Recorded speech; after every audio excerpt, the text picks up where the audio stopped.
जो कि आप देख सकते हैं हमारा जो टॉपिक है लॉ ऑफ क्राइम, यानी क्रिमिनल लॉ बेसिकली हम पढ़ाने जा रहे हैं आपको। ठीक है, आज आप देख सकते हैं इसके अंदर हमने सारी इंपॉर्टेंट चीजें यहाँ पे कवर की हैं। ठीक है, सारी जो मैगजीम आती है इसके अंदर वो हमने कवर की हैं। साथ में मैं आपको थोड़ा आगे लेके चलता हूँ, then I will start the classes. तो ये देखिए यहाँ पे मैंने कुछ रिवीजन नोट्स भी दिए हैं। ये जो मैंने ऊपर पूरा पढ़ाया है 3-4 पेज में, उसका एक छोटा सा यहाँ पे समरी टाइप का दिया है कि मैंने क्या पढ़ाया। ठीक है, तो क्लास स्टार्ट करने से पहले मैं आपको अपनी कोचिंग के बारे में थोड़ा सा इंट्रोडक्शन दूंगा और हम लोग यहाँ पे क्या कर रहे हो, किस चीज की तैयारी कर रहे हो उसकी बात करते हैं। जैसे कि आप देख सकते हैं हम जामिया मिलिया इस्लामिया के हिसाब से कोर्स पढ़ा रहे हैं आपको, पर ये जो टॉपिक है ये आपका सिर्फ जामिया में नहीं, आपके कई जगह पे, मतलब जहां पर भी आप क्रिमिनल लॉ या फिर लॉ ऑफ क्राइम की पढ़ाई करते हैं, इस सब्जेक्ट की जहां पे जरूरत होती है वहां पे आपको इतना अगर आप पढ़ के जाओगे एंट्रेंस के लिए, एंट्रेंस मेंस की बात मैं नहीं कर रहा हूँ, काफी एग्जाम में मेंस होते हैं ना, हम लोग मेंस की बात नहीं कर रहे। हम लोग अगर प्री आपको तैयार करना है तो प्री में कुछ केसेस, 2-3 केसेस, और खासतौर से जामिया का बीएलएलबी एग्जाम अगर आप दे रहे हैं उसके हिसाब से कुछ चीजें विद आपका, आप देख सकते हैं एमसीक्यूज लगभग इसमें मैंने 70-80 एमसीक्यूज यहाँ पे कवर किए। ठीक है, एक्टर सीरियस से कवर किया है और इसका एक्सप्लेनेशन भी दिया है कि ये जो मैंने आंसर दिया इसका जवाब क्या है, वॉलेंटी नॉन फिटिंग यूरिया क्या होता है। ठीक है, क्वेश्चन यहाँ पे दे रखा है, रेस एप्सिल इक्वेटर क्या होता है। ये सारी चीजें आपके जामिया में एज इट इज आती हैं, आप जब पेपर देकर आओगे तब आप इसको पहचान लोगे। HAS क्रिएशन का मैसेज आया, हेलो सर, हेलो बेटा, अस्सलाम वालेकुम, वालेकुम अस्सलाम, वेलकम टू एनएलसीसी क्लासेस। आपको मैं पहली बार देख रहा हूं, आपका नाम क्या है और आप कहां से हमारे साथ जुड़े हैं, प्लीज कमेंट में बताइए आपका नाम क्या है और आप हमसे कहां से जुड़े हैं। आगे चलते हैं, देखिए सारे क्वेश्चंस आपको दिख रहे हैं, ये पूरी शीट है हमारी। ठीक है, ये पूरी शीट है जिसमें डिफामेशन, किडनैपिंग, मतलब सारी चीजें जो क्रिमिनल लॉ में इंपॉर्टेंट है आपके एग्जाम के हिसाब से, वो मैंने विद एक्सप्लेनेशन दे रखी हैं। आप देख सकते हैं इंडियन पिनल कोड, आईपीसी और सीआरपीसी के भी क्वेश्चंस मैंने यहाँ डाले हैं मर्डर से रिलेटेड। ठीक है, आपको एक एक एस्पेक्ट जो आपके लेवल पे आ सकता है वो मैंने यहाँ कवर किया। आईपीसी का सेक्शन 75 मैंने यहाँ कवर किया है। और ये देखिए आप सारे क्वेश्चंस आपके सामने चल रहे हैं। ये अच्छी खासी बड़ी शीट मैंने बनाई है जिसमें थ्योरी 4 पेज की है, वो एनफ है, और उसके बाद अगर कुछ छूट गया है तो मैंने क्वेश्चन में कवर किया। जैसे मोहिंदर सिंह स्टेट ऑफ पंजाब का केस क्या कहता है। ठीक है, तो जो इंपॉर्टेंट केस है जो जामिया में या कहीं सीयूटी में या कहीं आ सकता है, सीयूटी में केसेस नहीं आते, पर अगर आ गया तो कुछ कह नहीं सकते क्योंकि प्री डिफाइंड सिलेबस अभी हमेशा ऐसा कुछ जरूरी नहीं है। हमने पिछले साल एमयू बीएलएलबी के पेपर में देखा था कि जो डिफाइंड सिलेबस उसके बाहर से भी क्वेश्चन आ गए थे। ठीक है, तो कुछ भी हो सकता है, तो एक एक चीज अगर बाहर से भी क्वेश्चन आता है तो मैंने आपका यहाँ कवर किया। आप देख सकते हैं questions on the law of crime based on the BLLB exam pattern. ये क्या है, पैराग्राफ वाइज क्वेश्चन भी मैंने दे दिया, इनकेस पैराग्राफ वाला क्वेश्चन पूछ लिया, वैसे तो पूछता नहीं है, अगर पूछ लिया तो सिचुएशन बेस्ड क्वेश्चन भी दिए मैंने यहाँ पे 10 क्वेश्चन कि भाई अगर ऐसा हुआ कि डी ने ई को मारा सेल्फ डिफेंस में तो क्या होगा, आंसर सीधे दिया मैंने, इसमें ऑप्शन नहीं बनाया। ठीक है, अगर आप देखें यहाँ पे बड़ी मेहनत से प्रिपेयर किए हुए ये सारे notes. Principle statement and assumption based question भी बनाया मैंने। ठीक है, principle and fact based question हैं, तो ये सारे क्वेश्चन। उसके बाद ये आप देखिए जो नॉर्मली लगभग 100 क्वेश्चन जो पिछले कई सालों से जामिया बीएलएलबी, क्लैट, एलेट, डीओएलएलबी किसी भी एग्जाम में जो भी आ रहे हैं, ठीक है, इसके अलावा भी किसी एग्जाम में अगर कुछ आ रहा है इस तरीके का, ठीक है, तो उनमें से जो मोस्ट कॉमन 100 क्वेश्चन है ना, वो भी मैंने यहाँ शीट में आपको दे दिए हैं। देखिए जैसे अनलॉफुल असेंबली, ठीक है, कितने लोगों के होते हैं तो कहते हैं, मतलब ये जो मोस्ट रिपीटेड क्वेश्चन हैं सारे के सारे लॉ एग्जाम में, यानी अब तक जितने भी एग्जाम हुए हैं, तो इसके बारे में आप लोग देखिए। और अगर आपको हमारा BA-LLB Jamia, BA-LLB MU, BA humanities MU Jamia, CLAT, CUET या फिर कोई भी इस तरीके के एग्जाम अगर आपको लॉ से रिलेटेड या ह्यूमैनिटीज से रिलेटेड तैयारी करनी है तो आपके लिए वन स्टॉप सॉल्यूशन है एनएलसीसी क्लासेस।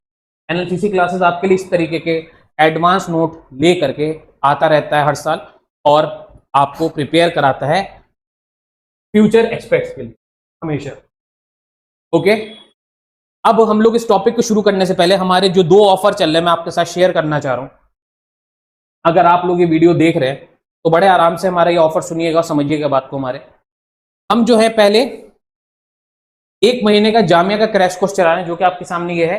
इसमें हम आपके सामने लेक्चर, जैसे हमारे लेक्चर 3 या 4 क्लास में एक टॉपिक हम खत्म कर रहे हैं, हमने कल टॉप की 3 लेक्चर करे जो कि आपको यूट्यूब लाइव में एनएलसीसी क्लासेस में जाके मिल जाएगा, यूट्यूब के लाइव वाले सेक्शन में, और उसकी एडिटेड वीडियो भी आपको मिल जाएगी वहां पे, नॉर्मल जगह पे आपको जाकर के, ठीक है।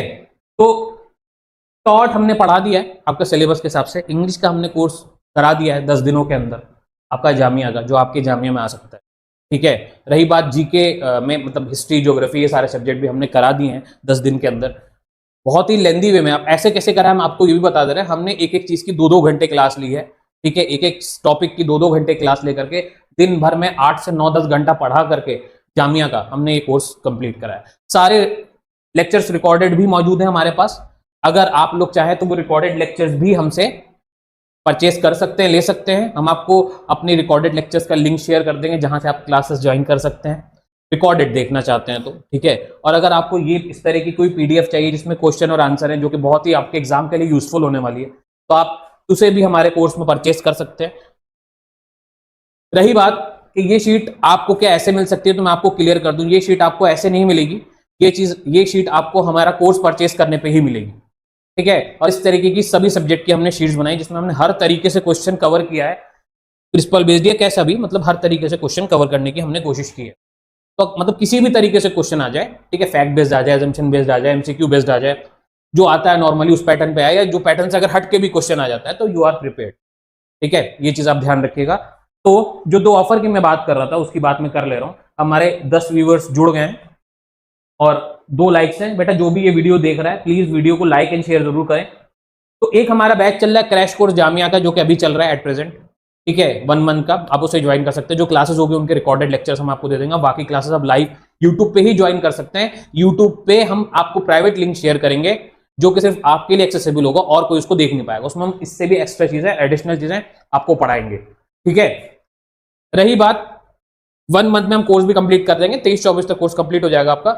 इसमें हम आपको एमसीक्यू प्रैक्टिस भी साथ के साथ कराएंगे, और मतलब डीपीपी टाइप समझ लीजिए, ठीक है। लेकिन 100 क्वेश्चन को हम डीपीपी नहीं बोलते हैं, 100 क्वेश्चन को हम एमसीक्यूज प्रैक्टिस ही बोलते हैं। पीवाईक्यूज भी हम कराएंगे, एमसीक्यूज भी हम कराएंगे। और उसके अलावा अगर आप ऑफलाइन में हमसे जुड़ना चाह रहे हैं, ऑफलाइन में हमने इसकी प्राइस रखी सिर्फ इस टाइम ऑफर में 10,000 की जगह 7,500 रुपए। जी हाँ, 10,000 की जगह हम 7,500 रुपए पूरे कोर्स का ले रहे हैं, ठीक है। और अगर आप ऑनलाइन जुड़ना चाह रहे हैं तो इसी चीज की हम आपसे कीमत ले रहे हैं सिर्फ और सिर्फ 6,000 रुपए पूरे कोर्स की, ठीक है। अगर आप जुड़ना चाहते हैं तो हमें कभी भी कॉल कर सकते हैं या मैसेज कर सकते हैं। ये तो हो गया जामिया वाला ऑफर। अब हम 1 जून से अपना बीए एलएलबी एमयू एंट्रेंस का कोर्स शुरू कर रहे हैं, ठीक है। इसमें हमने जो फीस रखी है, मैं ऑफर हमारा चलता रहता है। यूट्यूब चैनल आप ज्वाइन कर लीजिएगा, इंस्टाग्राम एनएलसीसी क्लासेस फॉलो कर लीजिएगा, वहां पर हम ऑफर डालते रहते हैं। एनएलसीसी क्लासेस अलीगढ़ का पेज आप फॉलो कर लीजिएगा, ठीक है। अगर आपको अपडेटेड रहना है कोचिंग में क्या ऑफर चल रहा है क्या नहीं, तो वहां पे सारी अपडेट्स रहती हैं, आप देख सकते हैं। तो हमने अपना कोर्स बीए ले लीजिए, चाहे बीएलएलबी ले लीजिए, चाहे एमयू ले लीजिए, चाहे जामिया, कोई भी एक कोर्स अगर आप लेते हैं इनमें से, तो पर कोर्स हम लोग 35,000 ऑफलाइन में चार्ज कर रहे हैं, ठीक है। जो कि अलीगढ़ में बाकी कोचिंग से, या फिर अगर आप प्रोफेशनल लॉ की कोचिंग की बात करें उसमें बहुत कम है। ये तो हो गया जो हम चार्ज कर रहे हैं। पर अगर आप 1 जून से पहले हमारे यहाँ ज्वाइन करते हैं इनमें से किसी भी एक कोर्स में, तो आपको ये कोर्स 25,000 का पड़ेगा। यानी आपको ये कोर्स 35 की जगह 25,000 का पड़ेगा, 10,000 रुपए का ऑफलाइन में आपको फ्लैट डिस्काउंट। अब रही बात ऑनलाइन वालों की, तो ऑनलाइन वालों को यही कोर्स 20,000 का पड़ेगा। 5,000 का एडिशनल डिस्काउंट ऑनलाइन वालों के लिए है। सब कुछ सेम रहेगा, बल्कि ऑनलाइन वालों को और हम कम कर देंगे, ठीक है। ऑफर आप जाके चेक कर लीजिएगा। कुछ अगर वो उसकी कंडीशन ये है, अगर आप एमयू के स्टूडेंट हैं या फिर आप गर्ल है, मतलब गर्ल है, लड़का नहीं है, मेल नहीं है, फीमेल है, तो हम आपके लिए एडिशनल कुछ डिस्काउंट और कर देंगे ऑनलाइन में, ठीक है। अब हम बात करते हैं कि अगर आप हाइब्रिड लेना चाहते हैं, तो यानी आप ऑफलाइन ऑनलाइन दोनों क्लासेस लेना चाहते हैं, यानी रिकॉर्डेड लेक्चर्स भी चाहते हैं, ऑनलाइन क्लासेस भी चाहते हैं और ऑफलाइन क्लासेस भी चाहते हैं, तो उसके लिए हम आपको सिर्फ चार्ज करेंगे 30,000 रुपीज। 30,000 रुपीज हाइब्रिड का ऑफलाइन में, और ऑनलाइन में हम चार्ज करेंगे 22,500। बल्कि हाइब्रिड में 22 मतलब एक ही हुआ ना, 27,500 कर दे रहे, ऐसा कर रहे, चलिए 27,500 हम चार्ज करेंगे hybrid plus recorded plus online का, ठीक है। ये ऑफर मैंने बनाया नहीं था, अभी खड़े खड़े बना दिया मैंने। तो 35,000 की जगह आपको वहां पर भी 27,500 देना होगा। हाइब्रिड क्लासेस आप ले सकते हैं, यानी सिर्फ ऑफलाइन लेनी तो 25,000, अगर हाइब्रिड लेनी तो 27,500, सिर्फ 2,500 देकर आप हाइब्रिड क्लासेस भी ले सकते हैं, यानी ऑनलाइन ऑफलाइन और आपके रिकॉर्डेड लेक्चर्स। ये ऑफर वैलिड है टिल हमारी सीट्स भर जाएं तब तक, ठीक है। तो आप देर ना करें, इंक्वायरी करें और जल्द से जल्द हमारे यहाँ ज्वाइन करें। आइए आपको हमारी टीचिंग के बारे में अलग से डेमो लेने की जरूरत नहीं है, आप हमारी टीचिंग यहीं पे देख सकते हैं। हमारे काफी लेक्चर्स यूट्यूब पे फ्री पड़े हुए हैं, आप हमारे सभी टीचर को पढ़ाते हुए देख सकते हैं और हमें भी यहाँ पे पढ़ाते हुए देख सकते हैं। मैं एडवोकेट मोहम्मद नसर काजिम एनएलसीसी का डायरेक्टर हूँ और एडवोकेट बाय प्रोफेशन होने के बाद आपको यहाँ पे पॉलिटी एंड कॉन्स्टिट्यूशन खासतौर से पढ़ाता हूँ और लॉ के जितने सब्जेक्ट्स हैं लगभग सभी मैं डील करता हूँ। अब कुछ जो सब्जेक्ट्स हैं जो कि जुडिशरी लेवल पे आते हैं उसके हमारे पास अलग एक एडवोकेट हैं, अजमल सर, वो पढ़ाते हैं। जीके जीएस के असद सर एडवोकेट, वो पढ़ाते हैं। इंग्लिश के हमारे पास दो दो फैकल्टी हैं, ठीक है। ग्रामर पोर्शन एक फैकल्टी समरीन मैम पढ़ाती हैं और आपका वोकैब पोर्शन हमारे न्यू टीचर है, मतलब न्यू फेस है, यंग टीचर है, ठीक है, वो पढ़ा रहे हैं आपको। और भी बहुत सारे टीचर्स हैं, हर आपको पूरे डिटेल में पढ़ाया जाएगा। अब ऑफर्स की बात होगी, सब कुछ होगी। आइए अब मेन काम जिसके लिए आप हमसे जुड़े उस पर बात करते हैं। लॉ ऑफ क्राइम यानी क्रिमिनल लॉ, काफी बच्चों के लिए सब्जेक्ट नया है, पहले कभी आपने पढ़ा नहीं है, ठीक है। काफी बच्चे डायरेक्ट 12th करके आ रहे हैं या 12th में होंगे अभी, जो ये तैयारी कर रहे हैं, एग्जाम दे रहे होंगे, ठीक है। उनको मैं बता दूं, criminal law is one of the basic law in Indian law system, ठीक है। इंडियन लॉ का एक इंपॉर्टेंट पार्ट है क्रिमिनल लॉ, ठीक है। इसमें बहुत सारे लॉज आते हैं, खास तौर से इसका जो मेन पार्ट होता है, आप सब लगभग भी एमयू की अगर एग्जाम दिए हो या कोई भी एंट्रेंस एग्जाम दिए हो 12th के बाद, तो आपको पता होगा कि कॉन्स्टिट्यूशन आप लोग लगभग पॉलिटी पढ़ के जाते हो, एक वन ऑफ द पार्ट वो भी है, ठीक है। क्रिमिनल लॉ का पार्ट नहीं, basically that is a basic law of land, ठीक है। क्रिमिनल लॉ के दो मेन पार्ट होते हैं, ठीक है। एक होता है इंडियन पीनल कोड आईपीसी, जो कि अभी अपडेट हो गया एक नए नाम से, हम वो भी आपको पढ़ाएंगे इस बार जामिया में। नया वाला जो कानून है बीएनएस वाला, वो भी आपके एग्जाम में रहेगा, उससे भी क्वेश्चंस रहेंगे। तो पैटर्न काफी चेंज हो गया और पूरे अलीगढ़ में और पूरे इंटरनेट पे कोई भी आपको ये जामिया की क्लास इतने डिटेल में नहीं पढ़ा रहा है, नहीं सिलेबस आपसे डिस्कस करके पढ़ा रहा है। अब रही बात कि आईपीसी के अलावा क्या, इंडियन पीनल कोड के अलावा क्या, तो उसमें एक और सब्जेक्ट होता है सीआरपीसी। तो दो होते हैं, तो इंडियन पीनल कोड, पीनल मतलब भी पनिशमेंट होता है, तो पनिशमेंट की जो बात करता है वो होता है इंडियन पीनल कोड आईपीसी, ठीक है। और जो बात करता है उसके रूल्स एंड रेगुलेशंस की, प्रोसीजर की, that is criminal procedure code, वो आपका इन दोनों के अंदर फॉल करता है, क्रिमिनल लॉ के अंदर ही वो दोनों चीजें फॉल करती है। अगर आपको वीडियो पसंद आ रही है तो वीडियो को लाइक जरूर करिए और शेयर जरूर करिए, ठीक है। वीडियो को लाइक एंड शेयर जरूर करिएगा और चैनल को सब्सक्राइब कर बगैर मत जाइएगा। जब भी आप ये वीडियो देखें, आज कल परसों तरसों, जब भी आप ये वीडियो देखें, आपको बस इतना सा काम करना है कि चैनल को सब्सक्राइब करना है, अपने दोस्तों को शेयर करना है। अगर आप किसी को जानते हैं जिसको लॉ की तैयारी ऑनलाइन करनी है, ऑफलाइन अफोर्ड नहीं कर सकता है, तो ऑनलाइन में भी हम प्रोवाइड कर रहे हैं। हम लोग सबसे बड़े ऑनलाइन प्लेटफॉर्म है इस टाइम लॉ के, जो प्रॉपर्ली लॉ में डील कर रहा है, तो आप उनको हमारे बारे में बता सकते हैं। आइए, लॉ ऑफ क्राइम के बारे में इंट्रोडक्शन जो मैंने कराया आपको समझ में आ गया, ठीक है। हम कुछ फेमस डेफिनेशन से जो कि इंडिया के बाहर दी गई हैं उनसे शुरुआत करेंगे, ठीक है, उनसे शुरुआत करेंगे।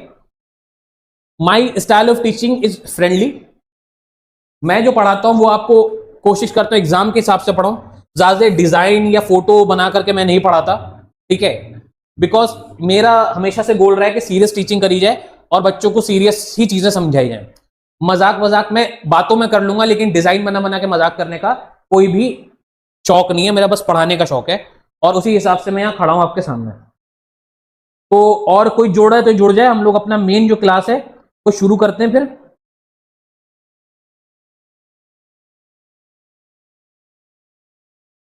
किसी की कोई क्वेरी है, कोई कमेंट है तो कर सकता है। Anybody has any doubt regarding our classes and क्या चल रहा है क्या नहीं चल रहा है, अगर आपको क्लियर है तो हम आगे बढ़ते हैं। मैं आपकी क्वेरीज देख रहा हूं यहाँ पे।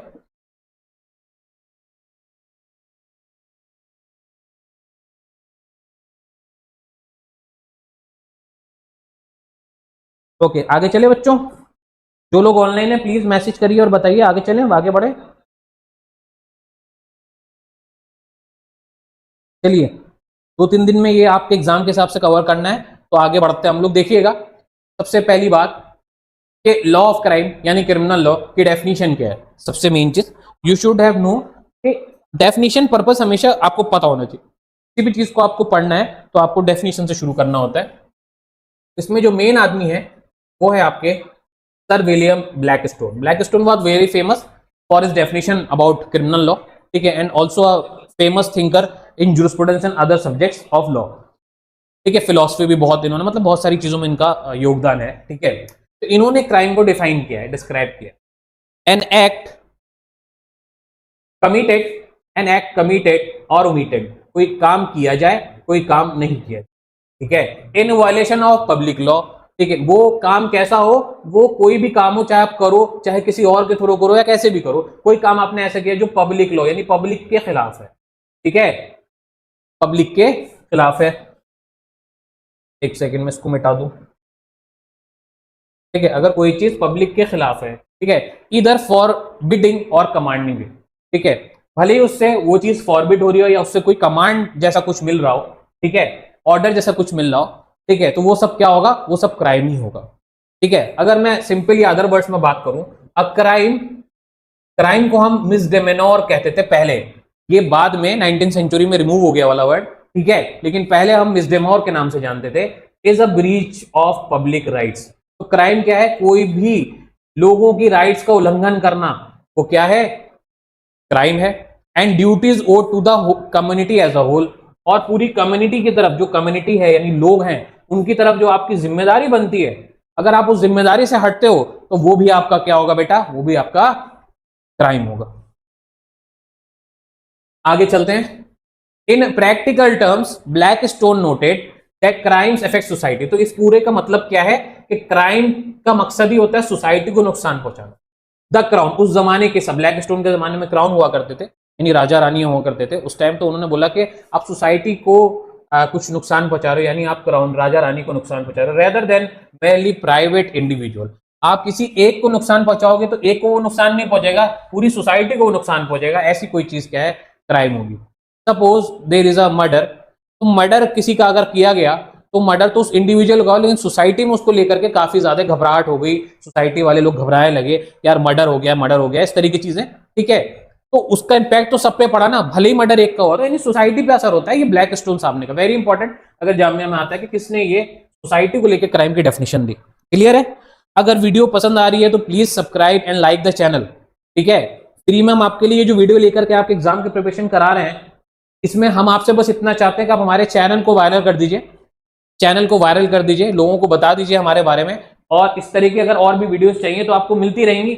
अगर आप हमें सपोर्ट करेंगे तो जाहिर सी बात है हम कल को आपके लिए भी वीडियोस ला पाएंगे, क्योंकि हर चीज के पीछे एफर्ट्स लगता है, मेहनत लगती है, ठीक है, बहुत ज्यादा इन्वेस्टमेंट लगती है, वो सब हम कर रहे हैं अपने पास से, पर हमें उसका रिटर्न नहीं मिल रहा है, ठीक है। तो हम क्या चाहते हैं कि आप हमारी नॉलेज लीजिए और बदले में हमें रिटर्न में आप हमें व्यूज दीजिए, हमारे सब्सक्रिप्शन दीजिए, ठीक है, हमारे चैनल को लाइक करिए, शेयर करिए और लोगों तक बताइए, कम से कम एक शेयर अपने स्टेटस या अपने दोस्तों में कर दीजिए, ठीक है, हमारे बारे में इतना हम आपसे एक्सपेक्ट कर सकते हैं बीइंग अ टीचर, ठीक है।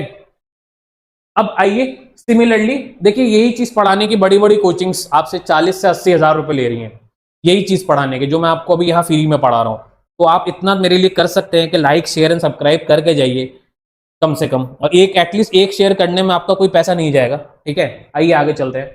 Similarly J.F. Stephen define crime as, Stephen ने क्राइम को कैसे डिफाइन किया है, स्टेफन साहब की डेफिनेशन इतनी कॉमन नहीं है पर फेमस है, ठीक है। एन एक्ट और ओमिशन, सेम एक्ट हो या ओमिशन, जैसे ऊपर बोला गया था, in respect of which legal punishment में बी इन्फ्लिक्टेड, जिसके बदले में आपको कोई लीगल पनिशमेंट यानी लॉ के हिसाब से कोई सजा देने की बात की जा रही हो, ठीक है, वो चीज क्राइम है, ठीक है। On the person who is in default, जिसकी गलती है उसके ऊपर कुछ पनिशमेंट लगा दी गई, इधर बाय एक्टिंग और ओमिटिंग टू एक्ट, या तो आपने वो चीज करी या नहीं करी, इससे कोई मतलब नहीं है, इतना उतना कोई फर्क नहीं पड़ता है, लेकिन एक्ट और ओमिशन हो जाना चाहिए, ठीक है, पनिशमेंट लग जानी चाहिए, और जिसने किया उसके ऊपर ही लगनी चाहिए, तो क्या हो जाएगा, क्राइम हो जाएगा, ठीक है। In his outlines of criminal law, अगर इनके हिसाब से बात करें तो इसकी बात हो रही है।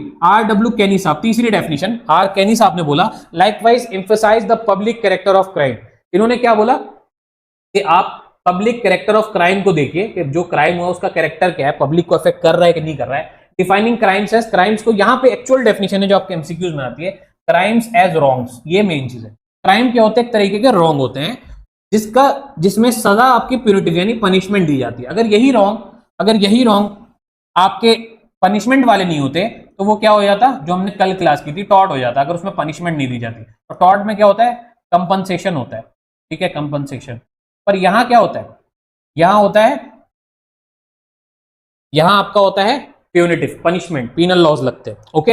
And is in no way remissible by any private person, और ये किसी भी प्राइवेट पर्सन द्वारा वापस नहीं की जा सकती है, but it remissible by the crown only.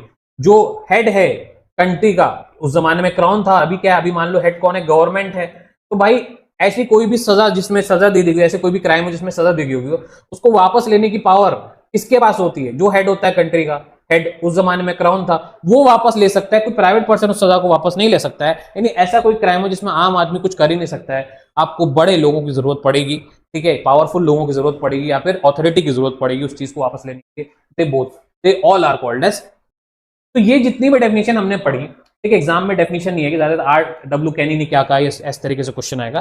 तो अगर हम इन सबका एक सारांश निकालें, एक समरी निकालें, तो क्या आता है? That a crime is a public wrong. Crime क्या है? Public wrong. This is the main definition, ठीक है।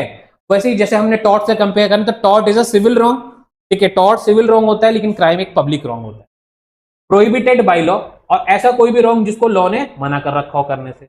Requiring both a guilty act, इसमें जो दो चीजें बहुत जरूरी होती हैं, ठीक है, एक तो गिल्टी एक्ट होना चाहिए, ठीक है, नॉर्मली गिल्टी एक्ट तो सब केसेस में होता ही है, ठीक है, और दूसरा क्या होता है? गिल्टी माइंड, कोई बदतमीजी वाली हरकत या कोई बदतमीजी वाला दिमाग लगाना, अगर ये दोनों मिलके होगा तो ही क्राइम होगा। तो क्राइम के लिए हमें गिल्टी एक्ट और गिल्टी माइंड दोनों की जरूरत होती है, तब जाके पनिशमेंट दी जा सकती है, उसके अलावा नहीं दी जा सकती। आइए कुछ मैगजीम्स पे जोर देते हैं, यहाँ पे इंपॉर्टेंट मैगजीम्स आपके एग्जाम के हिसाब से जो आ रही हैं, ठीक है। बेटा प्लीज लाइक द वीडियो, जो भी वॉच कर रहे हैं। लीगल मैगजीन क्रिमिनल लॉ में क्या क्या है, आइए उस पर डिस्कस करें। Criminal law is guided by Latin magazine, इसमें जो मैगजीन लगती हैं वो लैटिन होती हैं, ठीक है, सारे उसमें लगती हैं। जो पहली इंपॉर्टेंट है वो है नल्लम फिरेमेन साइने लीगे, नल्ला पोइना साइने। का मतलब क्या होता है? देखिए, नल्ला या नल्लम मतलब तो नो होता है, ठीक है, नो फिरेमेन मतलब क्राइम हो गया, ठीक है, पनिशमेंट विदाउट लॉ, लीगे मतलब लॉ होता है, तो नो क्राइम और पनिशमेंट विदाउट लॉ। बिना लॉ के कोई भी पनिशमेंट या क्राइम हो ही नहीं सकता है, यानी जब भी क्राइम होगा या पनिशमेंट होगा तो वो लॉ के हिसाब से ही होगा, वहां पे लॉ होना बहुत जरूरी है, ठीक है, ये मैगजीन बताती है। यानी हम ऐसे भी कह सकते हैं, इसका अगर दूसरा मतलब निकालें कि भाई क्राइम वो चीज होगी नहीं जिसमें पनिशमेंट नहीं होगी, ठीक है, सिंपल वर्ड्स में। This is the principle of legality, और यही चीज हम प्रिंसिपल ऑफ लीगलिटी के नाम से भी जानते हैं। An act can not be criminal, तो इसी चीज को और डिफाइन किया गया कि act can not be criminal unless a law previously published explicitly forbid. कोई भी एक्ट क्रिमिनल जब तक नहीं होगा, या कोई भी एक्ट जब तक क्राइम नहीं होगा, जब तक कोई कानून उस पर बना ना हो और उस कानून ने उसको रोका ना हो, ठीक है, ये वाली बात यहाँ पे कही जा रही है। आगे चलते हैं हम। The Indian constitution insurance this in article 20 का 1। इंडियन कॉन्स्टिट्यूशन में ये चीज आर्टिकल 20 क्लॉज 1 में भी दी हुई है। आपने कॉन्स्टिट्यूशन पढ़ा है, जिन लोगों ने नहीं पढ़ा है आर्टिकल 21 आप देखिएगा, सेम चीज कहता है, ठीक है। फॉरबिडिंग रेट्रोस्पेक्टिव क्रिमिनल लॉज, क्या बोलते हैं? रेट्रोस्पेक्टिव क्रिमिनल लॉज नहीं लगेंगे, यानी जो कानून अब यूज में नहीं है, ठीक है, या जब कोई क्राइम हुआ था किसी जमाने में क्राइम हुआ था, ठीक है, उस टाइम पे वो क्राइम नहीं था, पर आज की डेट में उसका कोई कानून बन गया है, ठीक है, और वो अब क्राइम घोषित हो गया है, तो क्या पुराने जमाने में किसी ने वही क्राइम किया था तो उसकी सजा उसको अब मिल सकती है? तो नहीं मिल सकती। यहाँ पे रेट्रोस्पेक्टिव वाली चीज वही बताती है। The maxim ensures fair warning and prevents arbitrary prosecution. ये मैगजीम जो है, यानी जो लैटिन मैगजीम हमने पढ़ी ये वाली, कि हमको फेयर वार्निंग देने को बोलती है और आर्बिट्री प्रोसिक्यूशन, आर्बिट्री अरेस्ट और इन सब चीजों से बंदे को बचाती है। तो बेटा यहां तक अगर आपको चीज समझ में आई हो तो प्लीज लाइक द वीडियो। आगे चलते हैं। Actus non facit reum nisi mens sit rea, अगला जो हमारा जो है वो है actus non facit reum nisi mens sit rea.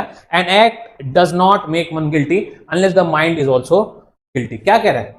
An act does not make one guilty, खाली कोई चीज करना, ठीक है, उससे कोई आदमी गिल्टी प्रूव नहीं होता है जब तक उसमें आप ये साबित नहीं कर दो कि उसने प्लानिंग की थी उस चीज को करने की। तो जहां पे गिल्टी और प्लानिंग दोनों चीज आ जाएगी वहां पे तो क्राइम होगा, पर जहां पे सिर्फ गिल्टी एक्ट है और माइंड का इन्वॉल्वमेंट आप साबित नहीं कर पाए वहां पे क्राइम नहीं होगा। ये आपकी होती है actus non facit reum nisi mens sit rea. This tenet, यानी ये जो चीज हमें बताती है, इसके बारे में हमको बताया है एडवर्ड कोक साहब ने, ठीक है, ये वाली चीज हमको एडवर्ड कोक साहब ने बताई है कि लाइबिलिटी नॉर्मली रिक्वायर्स, जब भी कोई चीज होती है वो इस चीज पे डिपेंड करती है, वॉलेंटरी एक्ट यानी एक्टस रियस पे यानी गिल्टी एक्ट पे, एंड गिल्टी इंटेंशन, और क्या है? गिल्टी माइंड पे, इंटेंशन और नॉलेज यानी मेंसरिया, ठीक है। It reflects that actus reus and mens rea are must concur, मतलब किसी भी क्राइम को अगर आपको बनाना है, ठीक है, क्राइम साबित करना है, तो आपको एक्टस रियस यानी नॉलेज और इंटेंशन, और साथ में एक्टस रियस यानी कि आपका एक्ट साबित करना होगा कि उसने हरकत की और साथ में उसने दिमाग, प्लानिंग, इंटेंशन, नॉलेज के साथ की थी, ये भी चीज आपको दिखानी होगी। तो ये दो मैगजीन तो बहुत कॉमन है, बहुत बार एग्जाम में आती है। आइए कुछ और मैगजीन क्रिमिनल लॉ की देखते हैं जो कि इतनी कॉमन नहीं है एग्जाम्स में, पर जामिया पूछ सकता है, या आपके जुडिशरी के एग्जाम में भी आ सकती है। इन डूबियो प्रोरियो, व्हेन इन डाउट, अगर आपको कोई दिमाग में डाउट है, रूल फॉर द एक्यूज्ड, तो भाई आप फैसला एक्यूज के फेवर में दे दीजिए। If evidence equally supports guilt and innocence, अगर एविडेंस गिल्ट भी साबित कर रहा है और इनोसेंस भी साबित कर रहा है किसी बंदे की, दोनों चीज साबित कर रहा है, तो बेनिफिट किसको मिलना चाहिए? डिफेंडेंट को बेनिफिट दे देना चाहिए। ठीक है, डिफेंडेंट को बेनिफिट दिया जाता है। ठीक है, दो लोग होते हैं डिफेंडेंट एंड प्लेंटिफ, तो डिफेंडेंट को यानी जिसके ऊपर इल्जाम लगा है, जो डिफेंड कर रहा है केस अपना, वो बेनिफिट में रहेगा अगर चीजें दोनों हैं, गिल्ट और इनोसेंस दोनों हैं। De minimis non curat lex, ये क्या चीज है बच्चों?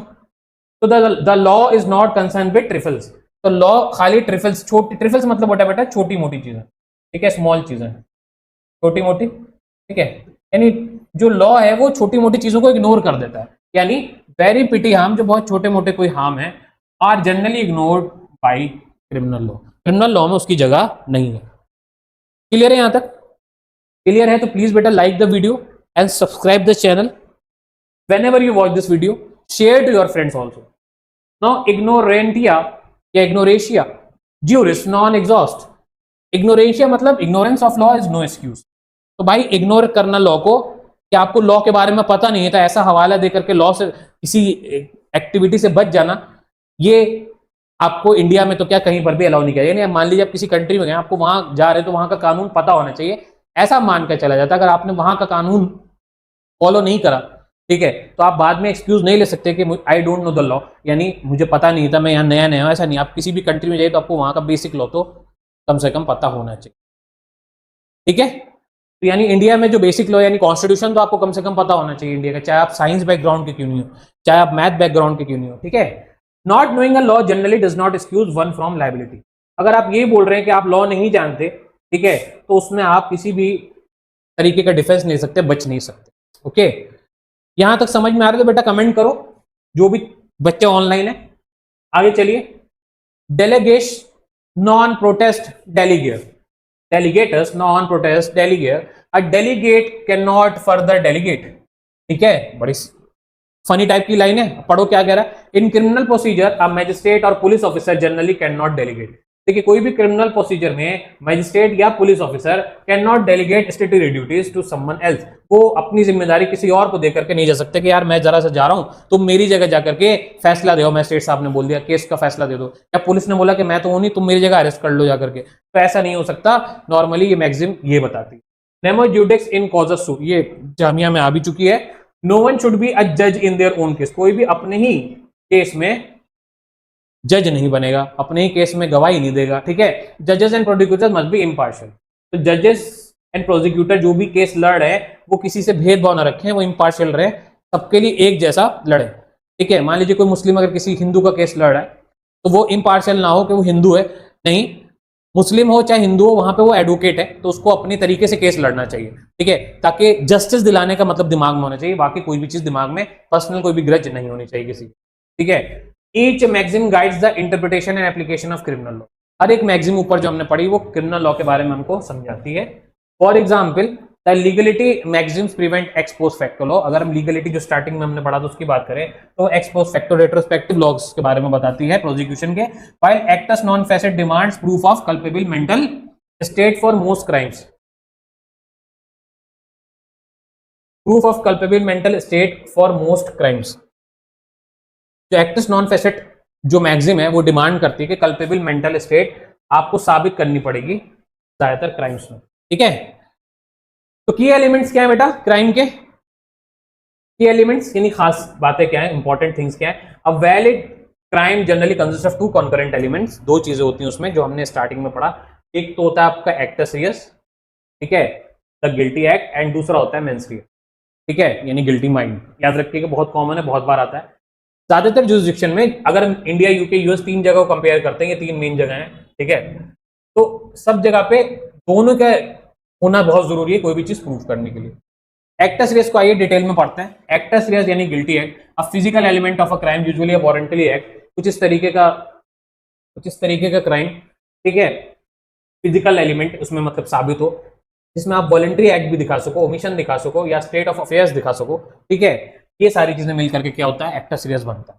अब ब्लैक स्टोन साहब ने एक डिफाइन किया है, a crime involves doing something, crime के अंदर कुछ ना कुछ हो रहा होता है अगेंस्ट पब्लिक लॉ, यानी लॉ, पब्लिक के खिलाफ कुछ या पब्लिक के कानून के खिलाफ अगर कुछ हो रहा होता है तो वो एक्टस सीरियस में जाएगा। और अगर हम मॉडर्न टर्म्स की बात करें, acts reus is the actual physical act committed, ये एक्चुअल में आपने किसी को फिजिकली कोई एक्ट कमिट किया है उसके ऊपर, और in the case of omission या फिर आपने उसको बचाने की कोशिश की है या कोई क्राइम ना करने की कोशिश की है, ठीक है। It includes voluntary body movement, इसके अंदर बॉडली मूवमेंट होना बहुत जरूरी है, speech, possession that the law forbids, जिसको लॉ रोकता हो, ये सारी चीजें होनी चाहिए।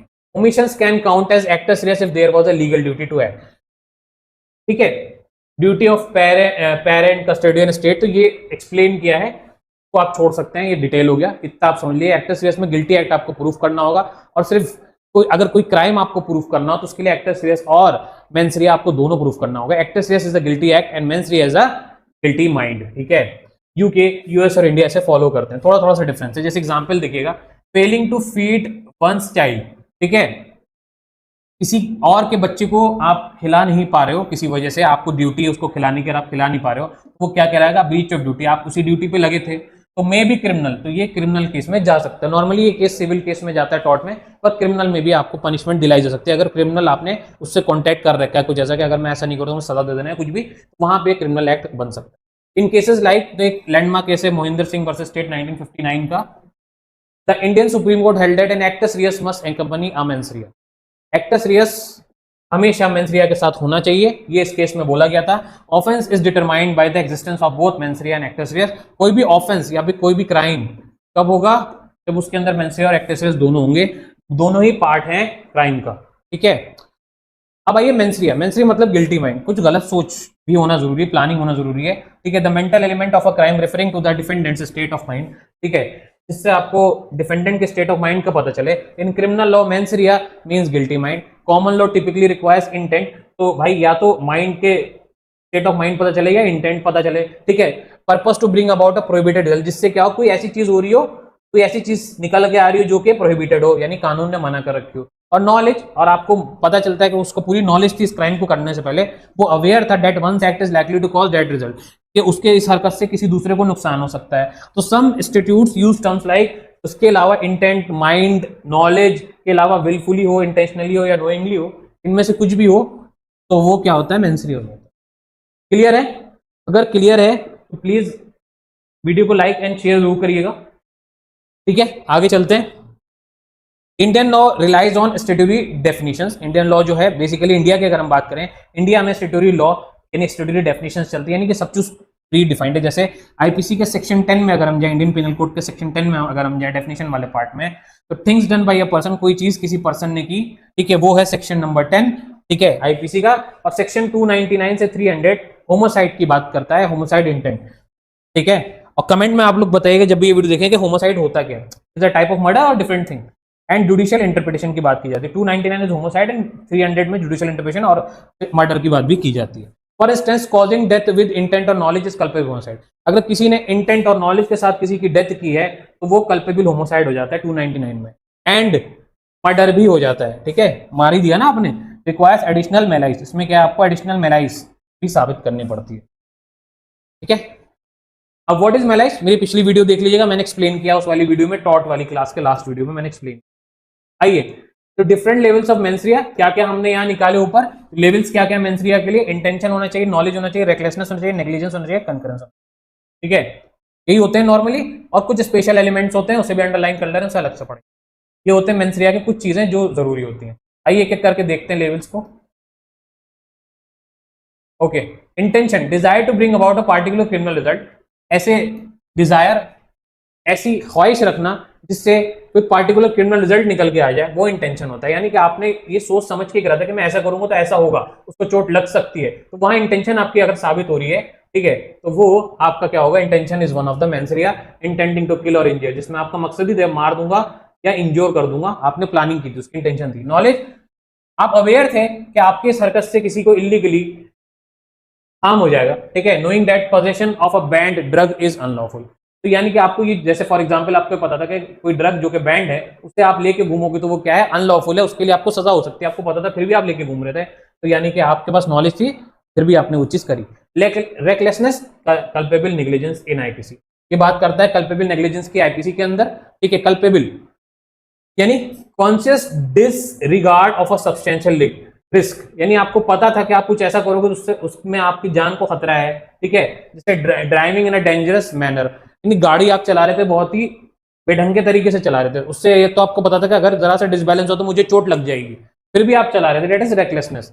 इनडिफरेंट टू पॉसिबल हार्म, और उसमें क्या आपके साथ कोई बैठा था उसको कोई हार्म भी हो सकता है, आपको ये भी पता था, ठीक है, फिर भी आप वो चीज कर रहे थे, तो बाद में आप बच नहीं सकते हो।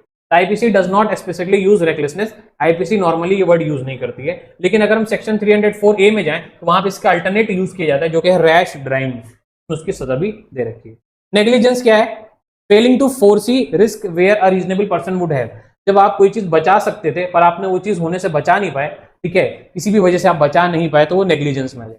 जैसे वही वाली बात रैश ड्राइविंग 304 ए, ठीक है, नेग्लिजेंस की भी एग्जांपल है। स्ट्रिक्ट लायबिलिटी ऑफेंसेस, इसके अंदर एक चीज आती है स्ट्रिक्ट लायबिलिटी ऑफेंसेस, यानी क्या, एग्जाम्पल देखिए, सर्टेन रेगुलेटरी क्राइम्स, कुछ इस तरीके के crimes like adulteration, traffic offences, ठीक है, may punish wrong doing without intent और नॉलेज, ठीक है। ट्रैफिक में आपने कुछ ऑफेंस किया है, क्रिमिनल एक्ट किया, ट्रैफिक से रिलेटेड, या एडल्ट्रेशन का कोई काम किया है, ठीक है, या भुखमरी में कोई आपने किसी को भूखा रखा है, मतलब इस तरह की चीजें आपने जानबूझ के किए, नेग्लिजेंस वे में किए, या फिर बिना जाने भी अगर आपने किए हैं और आप उसको लेकर के नेग्लिजेंट थे कि यार चलो होगा जो होगा देखा जाएगा, ठीक है, तो अगर इस तरह के कुछ है तो वहां पे आपका इंटेंट या नॉलेज होने की जरूरत नहीं है, कि मतलब आपने सोचा नहीं था कि ऐसा होगा लेकिन ऐसा हो गया, और आपको पता था कि यार अगर मैं कुछ ऐसा करूंगा तो शायद मुझे कुछ सजा मिल सकती है, कुछ इस तरह की एक्टिविटी में करूंगा लाइक एडल्ट्रेशन या फिर ट्रैफिक ऑफेंसेस, तो ये गलत तो है, आपके दिमाग में तो था, पर आपको उसके कॉन्सिक्वेंसेस का इतना अंदाजा नहीं था, फॉर एग्जाम्पल यार इतना तो मैं कुछ कर नहीं रहा कि मुझे कोई क्राइम क्रिमिनल सजा मिल जाए, ठीक है, पर आपसे कुछ क्राइम हो गया उस बीच में,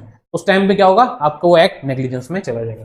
कंकरेंस में आइए, the mens rea must coincide with the actus reus, concurrence मतलब मेंस रिया और एक्टर्स यस मिलकर काम करेंगे। The guilty intent must actuate the forbidden act, ठीक है, for example if a person later forms intent after committing an act, अगर कोई बंदा बाद में कोई काम करने के कुछ इंटेंशन अपने दिमाग में क्रिएट कर लेता है, ठीक है, कंकरेंस इज मिसिंग, तो यहां पे क्या है, बाद में कोई चीज हुई है तो क्या है, कंकरेंस इज मिसिंग, काम होने के बाद उसने कुछ प्लानिंग करी तो कंकरेंस मिसिंग है यहां पे, यानी कि दोनों चीज हुई तो सही लेकिन एक चीज पहले वाले से बाद में हुई, यानी कि जो चीज पहले होनी थी वो हुई नहीं, बाद वाली तो हो गई, बाद वाली के बाद पहली वाली चीज हो रही है, यानी एक्टस रियस हो गया देन हम मेंस रिया कर रहे हैं, तो वहां पे कंकरेंस मिसिंग है, ठीक है।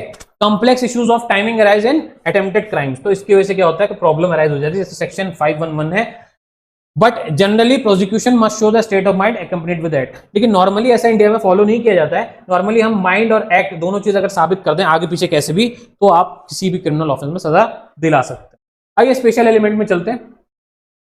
सम क्राइम्स हैव एडिशनल एलिमेंट्स, कुछ क्राइम में एडिशनल एलिमेंट दिए हुए हैं सच एज कॉजेशन, ठीक है, और क्या एडिशनल एलिमेंट है, कॉजेशन है, the act must be the proximate cause of harm, यानी जो कोई भी एक्ट क्या हो उससे क्या हो, कम से कम आपको पता था कि कुछ ना कुछ हार्म हो ही जाएगा। अटेंडेंट सर्कमस्टेंसेस और स्ट्रिक्ट लायबिलिटी एक्सेप्शंस, इसमें ये जो दो चीजें हैं ना ये एक्सेप्शन है, ठीक है। नोटेबली सर्टेन डिफेंस और exclusions involve lack of mens rea, लेकिन साथ में कुछ जगह पे अगर लैक ऑफ मेंस रिया है, जैसे कि इंसैनिटी थी आईपीसी सेक्शन 84 में, अडॉप्टिंग द मैगेंटन रूल, ये एक रूल है, अगर आप इसको अडॉप्ट करते हो तो नो गिल्ट, ये क्या कहता है, no guilt if the accused did not know the nature, तो गिल्ट नहीं माना जाएगा अगर अक्यूज जो था उसको उस टाइम पता ही नहीं था कि वो जो क्राइम कर रहा है उसका असर क्या होगा, उसका नेचर क्या है, वो चीज क्या है, रॉन्गनेस, ठीक है, मिस्टेक ऑफ फैक्ट, उसने कोई और चीज सोच के कुछ और चीज कर दी, और वो मिस्टेक कैसी है, ऑनेस्ट होनी चाहिए, ठीक है। और स्टेटरी एक्सेप्शन, या फिर कोई बंदा गवर्नमेंट के फंक्शन डिस्चार्ज कर रहा है, उस टाइम पे उसने कुछ गवर्नमेंट का काम करते करते बाय मिस्टेक उसने कुछ ऐसा कर दिया जो कि क्रिमिनल एक्ट बाद में बन गया, तो उसके इन चीजों के लिए उनको सजा नहीं हुई। जैसे आपका कोई आदमी इंसेन है, ठीक है, जब उसने वो क्राइम किया उसका माइंड काम नहीं कर रहा था, या वो गवर्नमेंट के लिए काम कर रहा था, डिस्चार्ज गवर्नमेंट का फंक्शन कर रहा था, या उसने मिस्टेक तो की लेकिन ऑनेस्ट मिस्टेक थी, यानी कि उसका इंटेंशन नहीं था गलत, ठीक है, गलती से कुछ क्राइम हो गया, तो वहां पे जैसे सेल्फ डिफेंस में कोई मर्डर हो गया किसी से, तो वो सब क्या होगा आपका यहाँ पे मेंस रिया में एज एन एक्सेप्शन गिना जाएगा। तो इन सबको अगर देखें मिला करके तो the law requires both a guilty act and guilty mind, as a UK court reiterated in 1798, UK court ने 1798 में ये बोला था कि actus non facit reum nisi mens sit rea एक फंडामेंटल प्रिंसिपल है जस्टिस का। की मीनिंग हमने ऊपर पढ़ी थी, आप लोग कमेंट में बता सकते हैं। To be a crime both the intent and the act must be present as Lord Kenyon stated. तो इन्होंने भी वही सेम चीज बोली, क्राइम के लिए इंटेंट एंड एक्ट होना चाहिए, ठीक है। ये कैनियन साहब ने भी सेम चीज बोली। बेटा यहां तक क्लियर है? तो please like the video and subscribe the channel and share this video to your friends also, ठीक है। आगे चलते हैं हम। क्लासिफिकेशन ऑफ क्राइम्स में आइए थोड़ा सा। तो बहुत तरीके से मैंने क्लासिफाई किया है, बहुत डिटेल में आपको समझाने के लिए। क्लासिफिकेशन मेनली आईपीसी सीआरपीसी के हिसाब से भी इंडियन लॉ में अगर हम जाएं तो, ठीक है। तो सीआरपीसी में सेक्शन 2 डेफिनेशंस देता है और आईपीसी के प्रोविजंस के बारे में बताता है। तो बाय ट्रायबिलिटी मतलब किसी का ट्रायल, किसी के ऊपर केस चल रहा है, उसके हिसाब से 2W जो सेक्शन है, सेक्शन 2 का W 200 और 204 यानी सेक्शंस दो हो गए ना, 1 और 2 तो सेक्शंस हम लिखेंगे, ठीक है। सेक्शन मतलब होता है बेटा सिंपल वर्ड में जो पहली बार पढ़ा है लॉ, सेक्शन मतलब लॉ या रूल होता है, ठीक है, सिंपल वर्ड्स में, ठीक है। तो इसमें 3 तरह की चीज होती है, सम्मन केस, वारंट केस और सेशन केस। तो माइनर ऑफेंसेस जो होते हैं, जो कोर्ट ट्राई करती है, जिसके लिए मैजिस्ट्रेट लगता है, यानी जो छोटा जज होता है मैजिस्ट्रेट, ठीक है, डिस्ट्रिक्ट में या निचले लेवल पे, या सम्मन करता है, किसी को कॉल करता है, सम्मन मतलब टू कॉल, ठीक है, किसी को कॉल करना, ठीक है। तो कैसे एग्जांपल, जैसे कोई पिटी थेफ्ट, छोटी मोटी चोरी, तो उसमें सम्मन केसेस नॉर्मली कोर्ट में फाइल होते हैं। वारंट केसेस में क्या होता है, सीरियस ऑफेंसेस होते हैं जो कि ट्रायबल होते हैं, जिसके लिए वारंट लगता है। ऊपर वाले केस में वारंट तो नहीं, उतना मैटर नहीं करता। मोर फॉर्मल प्रोसीजर, इसमें क्या है और थोड़ा ज्यादा केस को सीरियस लिया जाता है। सेशंस केसेस क्या होते हैं, वेरी सीरियस ऑफेंसेस, यहाँ पे बहुत ही टफ नेचर के केसेस आते हैं, जैसे मर्डर हो गया, रेप हो गया, और इसको ट्राई करता है कौन, सेशन कोर्ट करता है। तो हर टाइप के केसेस के हिसाब से चीजें बटी होती हैं कोर्ट्स के अंदर के कौन से केस कहां पे जाएंगे, ठीक है। अब आइए आगे चलते हैं। What is the difference between cognizable and non cognizable? Cognizable और नॉन कॉग्निजिबल में क्या डिफरेंस होता है? सीआरपीसी में section number 2C cognizable and non cognizable और सेक्शन 155 इसके बारे में बात करते हैं। मेनली ये वाला सेक्शन है। Cognizable offences allow police to arrest, cognizable offences वो होते हैं जहां पे आप किसी को अरेस्ट कर सकते हैं बिना वारंट के, और नॉन कॉग्निजिबल अरेस्ट वो होते हैं, ऑफेंसेस वो होते हैं जहां अरेस्ट होता है वारंट के बाद, ठीक है। तो arrest without warrant and file an FIR, यहाँ पे एफआईआर भी हो सकती है, जैसे मर्डर का केस हो गया, यहाँ पे वारंट की जरूरत नहीं, आपके सामने मर्डर हो रहा है, आप डायरेक्ट अरेस्ट कर लोगे, वारंट लेने थोड़ी जाओगे। पुलिस वाला पता चला कि अरेस्ट करना है, मर्डर हो रहा है, तो पहले मर्डर हो रहा है तो पहले ऐसा करें वारंट लेकर के आते हैं, ऐसा नहीं होता है। जहां पे आपके पास टाइम नहीं हो वारंट लाने का और इस तरह का कोई ऑफेंस हो रहा है जो आपको उसी टाइम रोकना है, आप पुलिस वाले हो या कोई भी अथॉरिटी हो, तो आप बिना वारंट के वो चीज अगर करते हो तो वो कॉग्निजिबल ऑफेंसेस में चली जाती है। इन्वेस्टिगेशन बिगिंस इमीडिएटली, उसी टाइम से इन्वेस्टिगेशन शुरू हो जाता है। थेफ्ट, असॉल्ट, ग्रीवियस हर्ट, ये सारे इसके एग्जांपल है। नॉन कॉग्निजिबल में आपको टाइम होता है, वारंट ला सकते हो जाकर के। पुलिस वारंट मतलब जो कोर्ट से पुलिस ऑर्डर लाती है इन्वेस्टिगेट करने के लिए केस को, they are generally less serious, इसमें केसेस लेस सीरियस होते हैं, ऊपर हायर नेचर के होते हैं। डिफेमेशन, सिंपल हर्ट, छोटी मोटी चोट, यहाँ क्या देखो ग्रीवियस हर्ट है, यहाँ सिंपल हर्ट है, तो हर्ट की भी कई सारी किस्में होती है, सिंपल, ग्रीवियस, ठीक है। अब आइए bailable and non bailable. Bailable non bailable कहां दे रखा है बेटा, सेक्शन 2A में दे रखा है। बेलेबल वो ऑफेंस होते हैं जिसमें बेल हो जाती है, और नॉन बेलेबल वो ऑफेंस होते हैं जिसमें बेल नहीं होती है। तो the accused has a statutory right to bail, यहाँ पे आपके पास राइट टू बेल होती है, अक्यूज्ड के पास बेल वो ले सकता है। पुलिस और court must release on bail, police या कोर्ट जिसके पास भी बेल की अपील डाली गई है, बेसिकली कोर्ट में डाली जाती है, वो आपको रिलीज कर देगी बेल पे। तो bail is a process to get release from jail, ठीक है, अपॉन रिक्वेस्ट। रिक्वेस्ट पे, रिक्वेस्ट क्या होता है, बेल की रिक्वेस्ट वकील डालेगा। एग्जांपल, माइनर हर्ट, छोटी मोटी चोट, छोटी मोटी चोरी या चोट लगना, kidnapping when bailable by law, kidnapping भी कभी कभी बेलेबल हो जाती है, जब आपने किडनैपिंग की और आपने फौरन ही आपने खुद ही आके बच्चों को वापस कर दिया, इस तरीके के ऑफेंसेस बेलेबल हो जाता है। नॉन बेलेबल ऑफेंसेस में क्या होता है, मतलब आप डर गए, आपने किडनैपिंग की तो लेकिन आपने वापस लौटा लिया, तो वहां पे भी आपका बेल हो जाता है। Non bailable offences, no automatic right to bail, यहाँ पे आपको बेल नहीं मिलती है, कोर्ट डिस्क्रिप्शन अप्लाई, यहाँ पे कोर्ट के ऊपर होता है वो बेल दे नहीं दे, ठीक है, जैसे मर्डर का केस हो गया, रेप का केस। उसके बाद next is compoundable and non compoundable offences, IPC section 320. Compoundable offenses are those where the victim can agree to drop charges. Compoundable offenses वो होते हैं जहां पे victim यानी जिसने कंप्लेन की है वो केस वापस ले ले विद और विदाउट कोर्ट परमिशन, कोर्ट से पूछ के या बिना कोर्ट से पूछे, कैसे भी, वॉलंटरली यानी खुद से, कॉजिंग हर्ट, थेफ्ट जहां पे खुद से उसने चोट मारी हो, चोरी की हो, ठीक है, ये सारी एग्जाम्पल है। The list is in IPC section 320, ये लिस्ट सेक्शन 320 में दे रखी है। मतलब क्या क्या compoundable offences, non compoundable offences कहां दे रखे हैं, लाइक मर्डर, रेप, डकैती, ये सारे नॉन कंपाउंडेबल हैं, ठीक है। यानी जहां पे कंप्लेन वापस नहीं ली जाती, can not be privately settled, इसको आप अपने आप से सेटल नहीं, उसमें आपको कोर्ट की परमिशन लेनी ही पड़ेगी इस वाले में। The state prosecutors regardless of victims consent, ठीक है, बाय सेवर्टी एंड बाय पनिशमेंट। तो ये देखिए अब हम क्या चीज पढ़ रहे हैं, एक बार मैं आपको दिखा दूं, जो लोग अभी जुड़े हैं मुझसे, हम लोग पढ़ रहे हैं यहाँ पे क्लासिफिकेशन ऑफ क्राइम्स। तो क्लासिफिकेशन क्राइम्स में हम जो नेक्स्ट चीज पढ़ रहे हैं वो क्या है कि भाई बाय सेवर्टी और पनिशमेंट, इसके बेसिस पे 3 तरीके से हम क्लासिफाई कर सकते हैं पनिशमेंट को, ठीक है, 3 तरीके से क्लासिफाई कर सकते हैं चीजों को। तो देखिए पहला क्या है, capital offences punishable bye death, murder, certain circumstances, IPC section 300। Capital punishment वो होती है जहां पे आपको सजाए मौत दी जाती है, ठीक है, डेथ जहां दी जाए, ठीक है। इम्प्रिजनमेंट ऑफेंसेस वो होते हैं जहां आपको लाइफ या फिर टर्म, जिंदगी भर के लिए जेल में डाल दिया जाता है। फाइन ओनली, जहां पे आपको कुछ छोटे मोटे केसेस में पैसे देकर के माइनर ऑफेंसेस में छोड़ दिया जाता है। तो पनिशमेंट भी 3 तरीके से डिवाइडेड है। एमयू बीएलएलबी का न्यू बैच स्टार्ट होगा बेटा 1 जून से। कॉल करके आप और जानकारी ले सकते हैं। ऑफर इस वीडियो के अर्लियर में मैंने बताया, इस वीडियो को फिर से देख लीजिएगा, बाकी जानकारी आप कॉल करके भी हमारे गिवन नंबर पे ले सकते हैं। एमयू का नया बैच स्टार्ट होगा 1 जून 2025 को शुरू होगा batch. By nature and substantive law, ये भी एक पॉइंट है, पब्लिक वर्सेस प्राइवेट रॉन्ग इसके अंदर दे रखा है, ठीक है। तो क्रिमिनल लॉ क्या होते हैं बेटा, पब्लिक रॉन्ग होते हैं। नॉर्मली क्रिमिनल लॉ का असर पब्लिक के ऊपर होता है, ठीक है। और टॉर्ट क्या होते हैं, वो सिविल रॉन्ग होते हैं, यानी प्राइवेटली भी अगर आप करो तो वो टॉर्ट हो जाता है। लेकिन कोई भी क्रिमिनल लॉ प्राइवेट नहीं होता है, ये कोई भी क्रिमिनल क्राइम प्राइवेट नहीं होता, वो पब्लिक के ही खिलाफ होता है। ये पब्लिक वर्सेस प्राइवेट रॉन्ग की एग्जाम्पल है आपके सामने। ओनली पब्लिक रॉन्ग्स, इनमें से सिर्फ पब्लिक रॉन्ग जो होते हैं वो क्राइम्स होते हैं, ठीक है। प्राइवेट रॉन्ग जो होते हैं, प्राइवेट इंजरी जो होती है, बेसिकली इंजरी वर्ड यूज करूंगा मैं, वो क्राइम नहीं होती है। आईपीसी के चैप्टर खास तौर से जो इन ऑफेंसेस की बात करते हैं वो है offences are also group by type. Offences भी टाइप में बटे हुए हैं, जैसे ऑफेंसेस अगेंस्ट द स्टेट, ठीक है, offences against the state, offences against the human body, offences against the property, offences against the public justice etcetera. ये कुछ और फर्दर टाइप्स हैं, ठीक है। सब्सटेंसिव वर्सेस प्रोसीजर लॉ पे आइए। सब्सटेंसिव और प्रोसीजर, सब्सटेंसिव मतलब जो कोडिफाइड हो, प्रोसीजर मतलब जो एक प्रोसेस से चलता हो। देखिए क्या है substantive criminal law, basically there are 2 types of criminal laws, substantive criminal law and procedure criminal law. Substantive criminal law is codified in the IPC, जो आईपीसी में लिखा हुआ है, ठीक है, जो पनिशमेंट की बात करता है, ठीक है, वो क्या है आपका सब्सटेंसिव लॉ है, यानी IPC is a substantive criminal law. और criminal procedure is govern by CrPC, और जो प्रोसीजर है यानी क्या कानून होंगे, क्या तरीके से पनिशमेंट दी जाएगी, पनिशमेंट कितनी होगी वो यहाँ दिया हुआ है, पनिशमेंट का तरीका क्या होगा वो यहाँ दिया हुआ है सीआरपीसी, ठीक है। जैसे इन्वेस्टिगेशन के स्टेज में क्या होगा, ट्रायल के स्टेज में क्या होगा, अरेस्ट में क्या होगा, बेल में क्या होगा, एक्सेट्रा, ये सारी चीजें क्या है आपका प्रोसीजरल कोड में आती हैं सीआरपीसी में।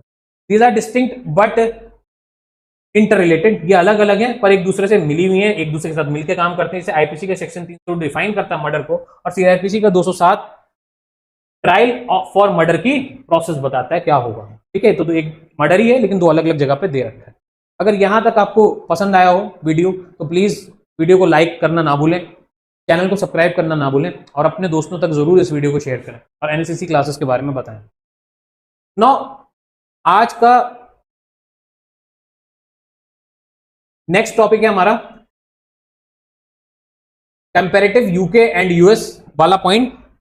तो कंपैरिजन वाला जो पॉइंट है बच्चों, हम लोग कल वाली क्लास में करेंगे। आज हम लोग क्लास यहीं पे एंड कर रहे हैं। आपका जो टॉपिक रह गया है कंपैरिजन आपका क्रिमिनल लॉ का यूके, यूएस और इंडिया में क्या है, ठीक है। उसके बाद कुछ एग्जाम्पल और केस लॉज, ठीक है, जिसमें इंटेंशन, नॉलेज, एक्टस, मेंस रिया के बारे में बताया गया है, और कुछ लीगल डिफेंसेस, ठीक है, और कुछ स्कॉलर्स की व्यूज एंड में। और कल वाली क्लास में फिर थोड़ा सा एक रिवीजन भी जो हमने पढ़ा है वो मैं आपको करा दूंगा। देन तीसरी क्लास इसकी होगी आपके क्वेश्चन आंसर्स की, जिसके लिए आप लोग हमसे जुड़े रहिएगा और नेक्स्ट क्लास को फॉलो करना नहीं भूलिएगा, ठीक है। जाते जाते अगेन मैं बोल दूं कि हमारा जामिया का बैच चल रहा है, आप लोग इनरोल हो सकते हैं। ऑफर की डिटेल्स के लिए आप हमें कॉल कर सकते हैं। आपको बहुत ही कम पैसे में 5-6 हज़ार रुपये में ऑनलाइन पूरा कोर्स हम पढ़ा देंगे, जिसमें आपको रिकॉर्डेड लेक्चर्स भी देंगे, अपडेटेड नोट्स भी देंगे, ये सारे नोट्स भी देंगे। रही बात 1 जून से हम लोग एमयू का बीएलएलबी का नया बैच शुरू कर रहे हैं और बीए का शुरू कर रहे हैं, साथ में सीयूटी की भी हम लोग 1 ईयर का कोर्स, ये सारे कोर्स 1 ईयर के होने वाले हैं, वो 1 जून से शुरू हो रहे हैं। आपको किसी भी लॉ के कोर्स या बीए ह्यूमैनिटीज के कोर्स के बारे में जानकारी लेनी, किसी भी यूनिवर्सिटी की, एमयू, जामिया, किसी के बारे में, तो आप हमें कॉल कर सकते हैं हमारे गिवन नंबर्स में। हमारा गिवन नंबर ये है आपके सामने 8218342419, और दूसरा नंबर है 9412636251। आप इस पर कॉल करके या मैसेज करके हमसे जानकारी ले सकते हैं। हमारा जो बैच है उसकी फीस 35,000 है, पर ऑफर 10,000 रुपये का चल रहा है, और ऑनलाइन में यही ऑफर 15,000 रुपये तक का भी आपको मिल रहा है। आप ये बैचेस हमसे 25 से 20,000 के अंदर ऑफलाइन ऑनलाइन में ले सकते हैं। अधिक जानकारी के लिए हमें कॉल करना ना भूलें। तो this is advocate Mohammad Nasar Kazim from NLCC classes signing off. Take care and prepare hard for your exam, because life is unfortunate, so you have to build your career via studies, not by any other thing. तो guys मिलते हैं next video में। Thank you, bye.